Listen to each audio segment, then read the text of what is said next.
आपको बता दें कि आज की सबसे बड़ी समस्या है महंगाई। कोई भी सरकार हो, सभी सरकारें महंगाई पर रोक लगाने में नाकाम ही नजर आई हैं। एक तरफ महंगाई से आम जनता परेशान है, तो वहीं दूसरी तरफ देश का व्यापारी भी बहुत ज्यादा परेशान है। देश की रीढ़ की हड्डी कहा जाने वाला व्यापारी आज महंगाई की चपेट में है, पर इस ओर किसी का ध्यान नहीं है, ना कभी रहता है। इन्हीं सब विषयों पर बात करने के लिए आज हमारे साथ हैं नागपुर से देवी स्टील कंपनी के डायरेक्टर सुनील आनंद व गौरव आनंद। तो आइए जानते हैं इनके व्यापार में सबसे ज्यादा उपयोग होने वाला लोहा के महंगे होने पर इन्हें किस तरह से व्यापार में समस्याओं का सामना करना पड़ रहा है। पहले तो मैं आपको नमस्कार करना चाहता हूँ। और कोविड की स्थिति में फैक्ट्रियों में बहुत प्रभाव पड़ा है, तो जिस हिसाब से मैं समझता हूँ ट्रेडिंग वालों को फर्क पड़ा या नहीं पड़ा, लेकिन फैक्ट्री वालों को बहुत फर्क पड़ा है। और फैक्ट्री के अंदर में जितने भी लेबर है उन लोगों का खर्चा तो फैक्ट्री पर लागू रहा, और ऊपर से माल बिकने की भी स्थिति बहुत कमज़ोर रही। और घर की तो परेशानी आई चाहे, तो घर के अंदर में कोविड में 2-3 महीने बैठे रहे, कारोबार बंद रहा। और हमारे यहाँ भी परिस्थिति ऐसी आई कि मेरा भाई कोविड से एक्सपायर हुआ, माता पिता एक्सपायर हो गए, और स्थिति कोविड में संभल नहीं पाई है।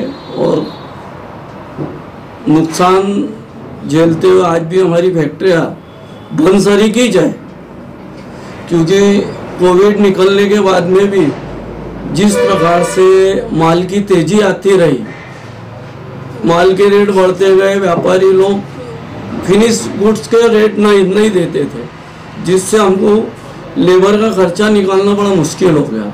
और जो हमारे पास की पूंजी थी वो भी समाप्ति पे है। तो वैसे तो गवर्नमेंट से तो कोई हेल्प नहीं मिल रही। अभी क्या वर्तमान स्थिति है सर व्यापार? अभी व्यापार की पोजीशन बहुत खराब है सर। जिस प्रकार से पहले जो लोहे के अंदर में 500-700 रुपये की तेजी आती थी, आज 10-10 हज़ार रुपये तेज हो जाता है। और 10 हज़ार रुपये तेज हो जाता है अगर हम फैक्ट्री वालों ने किसी से सौदा कर लिया और फिर हम माल परचेस करते, तो हमको वो माल 10 हज़ार रुपये तेज लेके उनको सस्ते में देना पड़ता। ये सिचुएशन आज फैक्ट्रियों की आ रही है हमारी। और अगर हम आज की तारीख में ऊंचा माल परचेस कर भी लेते हैं तो डर लगा रहता है कि किस दिन ये डाउन हो जाएगा। रॉ मटेरियल की क्या? रॉ मटेरियल इस वक्त बहुत महंगा हो गया है। तो आपको तो मैं यही जानकारी बताया कि जैसा कि इन दिनों में गवर्नमेंट की कुछ यानी मध्यम लोगों के बस में समझना बड़ा मुश्किल जा रहा है, क्योंकि 10 हज़ार की तेजी आदमी ₹1-2 मुश्किल से कमा पाता है, और ये 10 हज़ार की तेजी आज मध्यम मिडिल क्लास के जितने भी व्यापार है सब बंद होने की कगार। दिन ब दिन लोहे के जो रेट है एकदम नियंत्रण नहीं, स्टील के और लोहे के रेट। हाँ, तो ये जो स्टील का जो रेट नियंत्रण भी नहीं है, और ना हम लोगों को इनकी जानकारी हो पाती है कि कब ये 10 हज़ार बढ़ जाएगा, 5 हज़ार बढ़ जाएगा, और कब किस दिन डाउन हो जाएगा। ये जानकारी नहीं रहने से हम कारखाने वाले काफ़ी पीछे आ गए इस स्थिति में। अभी आपके एसोसिएशन की तरफ से क्या डिमांड रहेंगी प्रशासन को लेकर? हमारे एसोसिएशन वाले तो ऐसे तो कोई हेल्प नहीं करते हैं, लेकिन हमारी उम्मीद है गवर्नमेंट से कि कुछ इंडस्ट्री को राहत देना चाहिए। जो बैंक के ब्याज लग रहे हैं उसमें कुछ छूट मिलना चाहिए, वो कुछ मिलती नहीं है। व्यापारी को क्या संदेश देना चाहोगे आप?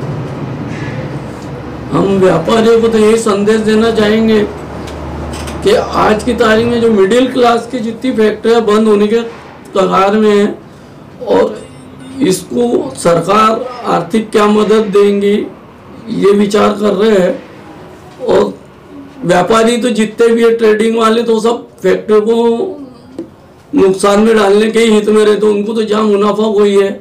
व्यापारी सब ट्रेडिंग तो मजे वाले हैं, और बस फैक्ट्री वाले नुकसान में आज की तारीख में। जी, जैसा कि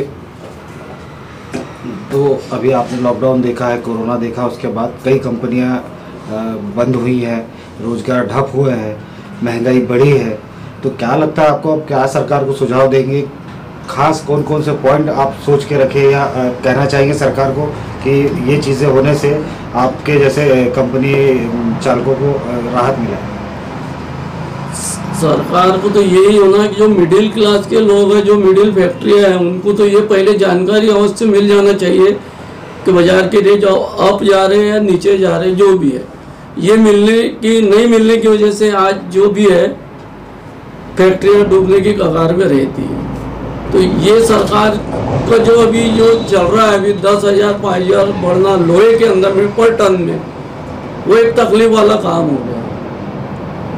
तो ये एक स्थिति बाजार की नियंत्रण रहना चाहिए कि बस जो भी है ₹1 ₹2 की जो बढ़ोतरी होती है वो तो ठीक है, आदमी सहन कर लेता, आज नहीं भी कमाया तो कोई बात नहीं, लेकिन 10,000 की तेजी, 8,000 की तेजी, 5,000 की तेजी, ये समझ के बाहर है हमारे। और ये जानकारी हमको गवर्नमेंट से कैसी मिलेंगी, इसकी कुछ व्यवस्था होनी चाहिए। आपकी कंपनी में जो माल प्रोडक्शन होता है वो कहाँ सप्लाई होता है? हमारा जो प्रोडक्शन होता है वैसे तो लोकल है ज़्यादा, और आउट ऑफ स्टेशन में भी काफ़ी ज़्यादा, क्योंकि मेरी एग्रीकल्चर की एट में भी है, और एग्रीकल्चर में काफ़ी माल जाता था हमारा, जैसा विदर्भ के अंदर में, मराठवाड़ा में, विदर्भ में जाता था। वो इस वक्त सबकी मिले हुए बंद होने से वो भी एग्रीकल्चर का माल जा नहीं पा रहा है बराबर, तो उसमें भी हमको काफ़ी तकलीफ आई है। पहले हमारा ये माल MP में भी जाता था, छत्तीसगढ़ में भी जाता था, तो उधर की भी मार्केट से जाना बंद हो गया है कि रेट की वजह से है कि क्या है, कुछ समझ में नहीं आ पा रहा। ये कि देवी स्टील में लोहे की क्या क्या चीज़ें और क्या क्या बनते हैं? हमारी कंपनी में जनरली तवे बनते हैं, रोटी तवा जो रहता है, प्लस वाइसर्स रहते हैं जो नट बोल्ट में लगते हैं, ऐसे आइटमें बनती है। जी, अगर किसी को आपकी कंपनी से तवे या इस वाइसर्स या जो भी आपकी कंपनी में बनता है वो आपसे लेना चाहे, कांटेक्ट करना चाहे, तो किस तरीके से संपर्क कर सकते हैं? वो अब हमारी कंपनी की ID भी बनी है, मेल ID, आप उससे भी कर सकते हो, इंडिया मार्ट के थ्रू भी ज्वाइन कर सकते हो, या फिर अदर नंबर्स वगैरह भी कॉन्टैक्ट के थ्रू, जैसे लोकल होलसेल मार्केट है उनके थ्रू भी हो सकते हैं। नीचे एड्रेस है, आप इस पर संपर्क कर सकते हैं। मेरा नंबर है 7028 766 924, owner of Devi steel company, Gaurav Anand.